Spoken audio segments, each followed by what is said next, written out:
Shriver, Melodies and Memories Music Media. We're here with the one and only Rome. Dude, what's up, man? I'm so glad. What's going on, brother? I'm so glad we get to hang out and talk for a few minutes. Dude, so Summerfest is known as the world's largest music fest.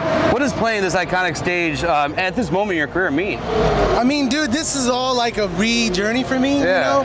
Getting to do this with like my songs and my band and my family and team. It's like, I don't know, man. It just means so much to me. Like, even everything, like seeing my name on the bill, but, you know, not having like Sublime next to it, you know, that's a really big thing for me because it's, you know, it's the start of this new journey, and I'm just looking at all this stuff, and it's exciting all over again, you know? So talking about that, man, Slow and Easy featuring Dirty Heads who's playing tonight too. It feels like it's come full circle, man. What was it like reuniting with them creativity, and what inspired the vibe of that track, dude? That's just a fun song, dude. Thank you. Well, I mean, you hit it on the head, man. Like, it was a full circle moment. I knew when I walked into the studio to go and write that song that day, I was really trying to get a vibe like Uncle Cracker, you know, Follow Me. I got that, dude. You know, like I was really trying to go for like a summer kind of song.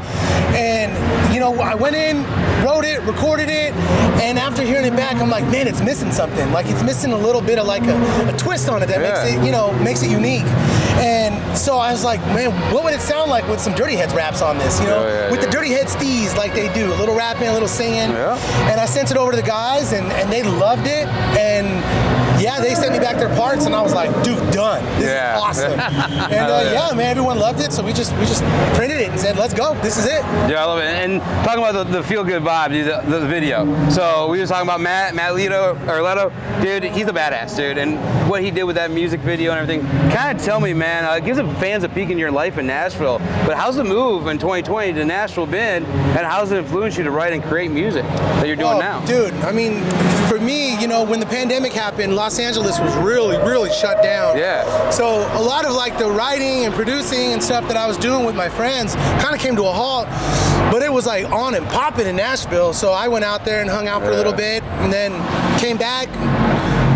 My wife went with me too, and she was like, dude, I love it out here, like, let's move. So we packed our bags, and you know, I got a lot closer to the song, man. Like, I've been touring with Sublime and playing like, you know, really big shows and doing all this cool stuff, and you know, I kind of got away from like just the simplicity of me and my guitar, you know, and that's kind of what I found out in Nashville with the time, and then, you know, eventually I started to put the music together, you know, and a very important component of that whole thing is video. You know, because it's like you work on the music, tells the story, but the video tells the story, exactly. So like, you know, linking up with the homie Matt, you know, big shout out to Matt Leto. You know, he got the whole vibe, and this is important for me in this starting the chapter, that I wanted to make sure that everyone knows where I'm coming from, and you know, I got my family with me, I got my friends with me, and you're having a good time. That's what I wanted to put in the video, and that's what I really wanted to showcase, you know? I'm a big Nico Moon fan, so you mentioned Uncle Cracker. I like Nico Moon too. It gave me that good vibes, man, that he brings. So yeah, I love it, dude. Nico, let's work, bro. I feel like him and I are kind of from the same vibes, where we're just like, we're not trying to put out negativity into this world. We're trying to write songs that make people want to wake up in the morning and get it. Hell yeah, dude. Well, talking about that unique journey, dude, from fronting Sublime, well, you're just 20 years old, dude. Well, you're 37 now? So that's been a big chunk, man. But you're writing songs from major artists, Selena Gomez, Enrique. How is stepping into your solo artistry reshape your identity and just musical now? Now you kind of stepped out of that. Like, how are you on that cruise now? Well, man, it's definitely a cruise, you know. You know, you learn to kind of, like, for me personally, the hardest part was becoming a solo artist, like, because of the music. It had to be honest, it had to be real.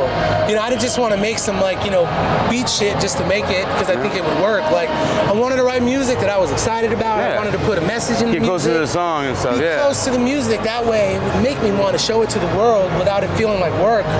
So, you know, with this whole thing, man, I was just like kind of taking this step by step, working on the music, showing it to the people. You guys like it? Cool. We're playing it live, we're testing it. And you know, it's just, I feel like everything in my past has led me to this point. Even working on songs for other artists.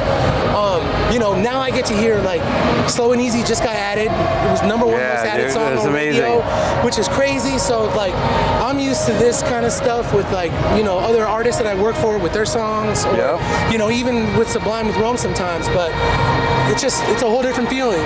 So, looking back though, you mentioned Sublime with Rome, man.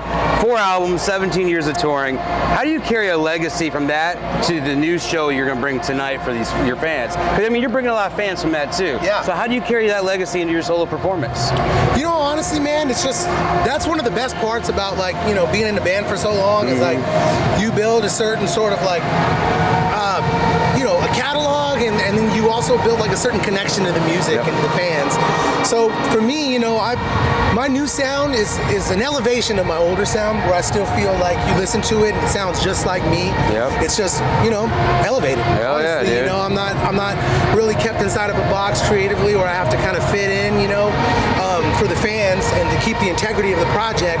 For me now, it's like, well, what the hell sounds good? Hell yeah, dude. And then, you know, taking in some of the songs that people know me for, reimagining them and playing them and mixing them into the set, you know? I've been a fan, dude, for like I said, 17 years you've been touring with them. I was a Sublime guy in high school. I was a 90s kid, Same, man. I graduated in 2000 and I was just a Sublime guy. So for you carrying over that legacy, I'm excited to see your show tonight. Just to see what you bring and how you are as a solo. I've never seen you solo yet. So I can't wait to see you step out of that and just do your thing, dude. I appreciate the love, what can fans expect tonight? Any surprises or anything going on? I mean, just, you know, the one thing that I think everyone's going to kind of take away is, like, the musical, like, journey that I've been on, from, like, Sublime to, like, you know, where I'm at now and everything. I've kind of wrapped it all into, like, a set and into, like, you know, the content of what the lyrics are of my new stuff, you know? It's, it's a journey of a kid joining his favorite band and touring around the world for 10 years. Dude, we're all envy of you, man. I've seen some shit, you know? So, man, you've done it all. Band frontman, hit songwriter, producer, solo artist. What's next for Rome, and how do you want this next chapter to feel for both you and your fans, man? I want to write better music and be better at being there for my family and friends, you know? Just every day, waking up and trying to be a little bit better than I was yesterday. Dude, that new song, man, that is just an example of it, dude. You guys haven't heard it, check it out. Tonight, here at Summerfest, you're going to blow it up, dude. I cannot wait. Jody has my pop out. Guys, check out Rome. Thank you. Appreciate it.